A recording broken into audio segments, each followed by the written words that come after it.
This episode of Destructoid is brought to you by HostGator. Coming up on Destructoid, the PlayStation Vita finally has a US release date. Harrison Ford plays Uncharted 3, and Saints Row the Third is somehow even more ridiculous than we thought. All that and much more heading your way on Destructoid.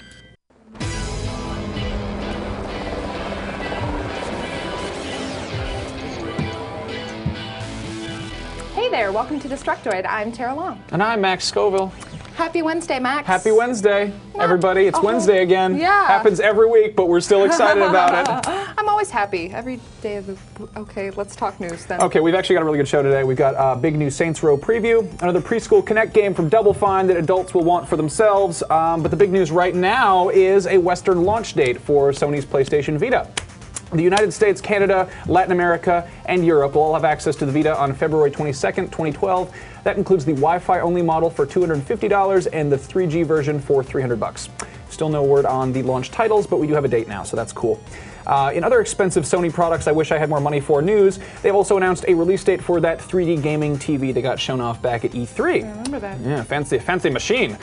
It'll be available November 13th for $500, and that gets you the TV, a pair of 3D glasses, an HDMI cable, and a copy of MotorStorm Apocalypse, which actually does look pretty cool in 3D.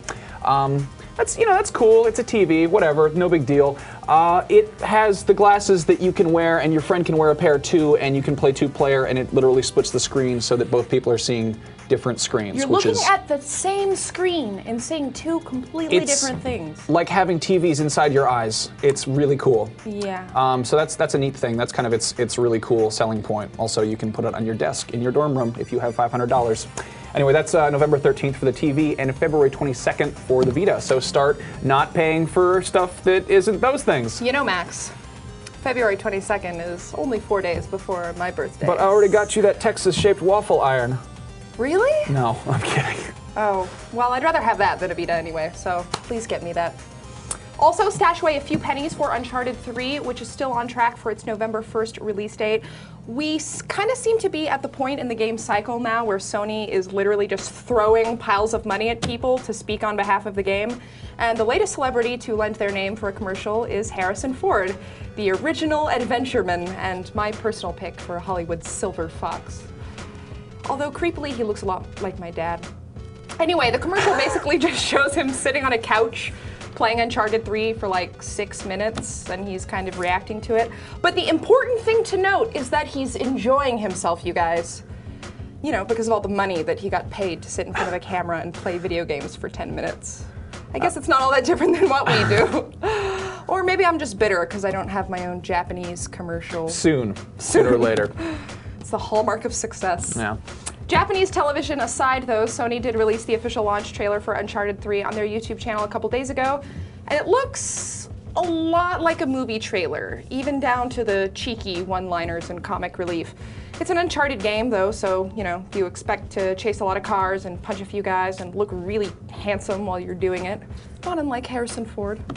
Sony's also announced that there's a season pass planned for the game called the Fortune Hunters Club, which for $25 gets you access to the first 4 of 7 planned multiplayer map packs that they have planned for DLC, as well as 3 skin packs. Naughty Dog has already said that they're not planning on creating any single-player DLC for the game, but the first multiplayer DLC could be available as soon as mid-November, so... Hey Tara. Yeah? If Drake came up to you and tried to kiss you, would you kiss Drake? Totally. I'd make out with him. I'd put my tongue in his mouth.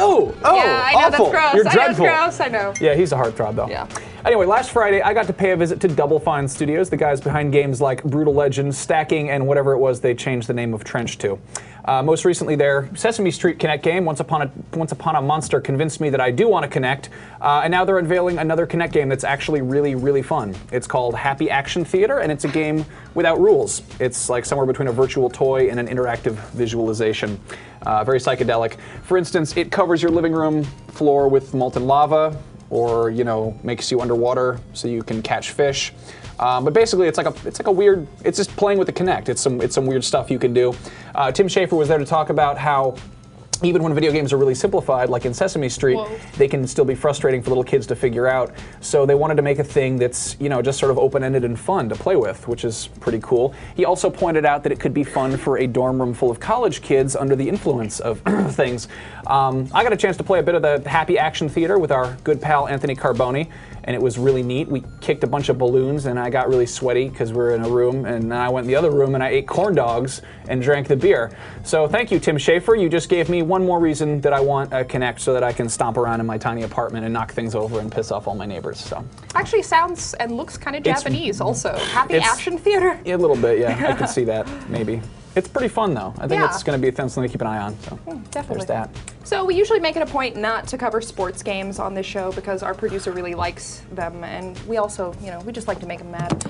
But when I saw my Twitter blow up this morning after the news broke that EA is remaking NFL Blitz, I figured we should probably at least mention it. So here goes.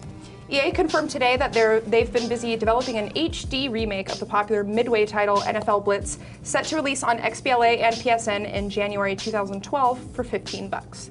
The game will feature the same set of crazy non-regulation rules as previous games in the series, but with a few modern updates. For example, you will be able to play 1-on-1 or 2 versus 2 if you want now, both locally or online. And they've added a couple new modes, including a single-player one called Blitz Gauntlet, where you go up against NFL teams with exclusive fantasy character bosses, which sounds so lame. EGM has the full exclusive on the game, and I've got a friendly tip for you, EGM. Use a light when you shoot video next time, okay? Oh, wow. I can't see shit. Also, the new Blitz looks like fucking bullshit, according to Zach Miner, our producer. He says it's not nearly as crazy as the old game, so. Well, it's a new modern era. As long as you can light a serious guy on fire and punch him in the nuts, I'm okay with that. Well, speaking of crazy, crazy things, we're going to be back in a second to talk about Saints Row the Third, but first, let's have a word from our sponsor. Let's do that. So you want to start a website, but you don't know where to begin. Well, look no further than HostGator. They can get your blog or website up and running in minutes with plans starting at just $3.96 a month. For that price, you'll get 24/7 customer support, access to over 4,000 templates and website building tools, and they'll even migrate your current site for free. HostGator servers are 130% powered by wind energy, and they offer unlimited disk space and bandwidth, a 45-day money-back guarantee, and a $100 Google AdWords credit to market your site. HostGator is offering a whopping 25% off your first order or your first month free if you're a Revision 3 viewer. Just head on over to HostGator.com and enter the code Destructoid during checkout. Well, here we are again.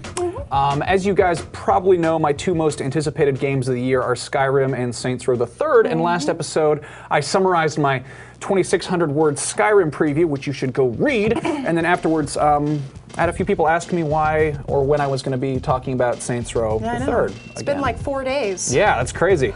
Well, unfortunately, the last big Saints Row preview event happened, like, until they release it. And that was the day after I played Skyrim, and it was down in LA, and I didn't get to go. Apparently, I didn't really miss much, though. I mean, they only had pole dancers and, you know, free Saints Flow energy drinks and t-shirts that said I Heart Rim Jobs, and then Lindsay Lohan showed up, and all the gossip sites talked about her yellow teeth and her possibly blood-stained hands, supporting my theory that she is in fact an incubus. And I'd also like to point out that she got her probation revoked this morning and is going back to jail most likely. I feel like THQ's PR department might have pulled some strings to make it extra exciting. You probably didn't miss much from the sound of it. So that was all last week, and today Hamza put up his full preview of Saints Row the Third on Destructoid.com. I think he got 6 hours with it. He was let loose on the game, starting from character creation. Now, if you've played any of the Saints Row games, you just stop paying attention to what I'm saying. Look at her go. You know how extensive the character creation is. You can do pretty much whatever you want with your character's body, and they push that further now, apparently. Hamza considering modeling his character after a reviews editor Jim Sterling, but instead fell to his more baser instincts and made a naked Asian chick with big boobs. Oh, that's a good look for him. See, you can adjust your character's breast or penis size with a sex appeal slider, and as you can see, some of those characters had the sex appeal turned all the way up. So after that, Hamza started the game at his first mission, and he got to play through the ill-fated bank robbery and then the daring skydiving escape from the Syndicate's plane. You can find both playthroughs of these online. Once on the ground, though, in the new city of Steelport, Hamza's character went to the gun store, bought some guns, and then went to rob a weapons depot where they got the new Reaper drone, which is a remote-controlled missile-launching baby helicopter, apparently, which is really cool. I used it during my demo. It's actually really fun. Now, back to the character customization. Keep in mind, it shows up in like every aspect of the game. This was true with the second one too, but like you make a character, you're like, oh, that's cool, and then you get to a cutscene, and that character does stuff that you're not controlling, which is a little bit unsettling. So during the cutscenes, all the characters in the game were taking orders from Hamza's naked Asian chick, who happened to be wearing a gigantic Professor Genki foam Japanese cat head. On top of that, you can change your character's voice, and there are now 7 voices to pick from. One of which is the zombie voice, which apparently just makes your person grumble incoherently, and other characters in the game will react to this. For instance, they'll talk down to you if you're just okay, all right, sure. Patronizing. You can also customize the vehicles, like this ridiculous street sweeper of death, which I want to play with so much. Yeah, you can make a killing machine that's a rocket-powered street sweeper of death. That's pretty cool. So this is all footage that Volition sent over to us of all the crazy gameplay footage. So let's want to take a look at that a little bit? Yeah, let's do it. I actually haven't seen a lot of this yet. This is just so offensive. I think I need to put a big thong on my character when I make her. Yeah, like I was like, I'm gonna make it look like me, but look at, that's just so offensive and tawdry and. Gotta look at that ass. Really admire those jiggle physics also. Seriously, I didn't know they were working on that. I thought it was just the Soul Calibur team who does the jiggle physics that much. I feel like they've put a lot more effort into the physics of genitalia in this game. I heard they actually had to tone it down compared to the early build I saw. Apparently, it's a naked skydiving. That's gotta be cold. Yeah, that's. Would not want to do that. Yeah. So yeah, Saints Row the Third. Oh God, I want this game. One thing that Hamza pointed out in his preview, which you should go read on our website, is there's a radio station that's all Adult Swim stuff. So it's like Death Clock and Tim and Eric songs and weird shit like that, which is pretty neat. Awesome. Here's the trailblazing activity. That's a holdover from the second Saints Row, where you just drive an ATV on fire through stuff. And this looks like most of the press events we go to. I think I have that shirt. Yeah, I'm a games journalist. The worrisome part is that they had to get people to actually make those movements. I'm just mad they didn't ask me to help out. I would be happy to let them mocap me staring at the stripper. The air, yeah. Yeah, I don't know. I'm sure you'd be good at it. Oh, it's gonna be a dirty game. I want it. So Saints Row the Third, there you have it. Before we go, as you may have already seen on our Twitter feed, we now have an Android app. There's been Destructoid apps before, but this one is just exclusively for the show. You can watch any episode you want on the go, whether you're on a phone or a tablet. Pretty soon you're going to be able to actually watch our live shows on there, which is really cool. It's badass. So big shout out and thank you to Evan at Revision 3 who built the app for us with his bare hands. Go download it on the Android market because it's totally free. And yeah, check that out. That's kind of rad. That sort of legitimizes us one step further. Also, a quick programming note, we will be back on Friday at 3:30 p.m. Pacific time for another live show, but it's going to be a little bit different this week. I actually won't be here because I will be attending BlizzCon in Anaheim and fighting the crowds of sweaty nerds, but you will be here with Anthony Carboni doing God knows what. We're going to be doing some things. You never know what. Some fun things, probably. We're going to be probably talking about news a little bit, but we're also going to be playing a game. It's going to be sort of like... don't tell mom the babysitter's dead, but with us. Do you know what game you're playing yet? Let's leave it a secret. Let's see what it is. It'll be entertaining to watch, put it that way. Okay, so watch that on Friday, and as for BlizzCon, expect to see our coverage popping up over the weekend on this YouTube channel. I've got some hands-on time and an interview scheduled for Diablo 3 so far, so if you want me to talk about something specific or you have something that you want me to ask in an interview, head on over to our Facebook page at facebook.com/dtoyshow and leave your suggestions there, and I will read them tonight before bed. Excellent. Excellent. All right. Well, that's our show. Destructoid is go. That's our show for the day. Have a good night, guys. See ya.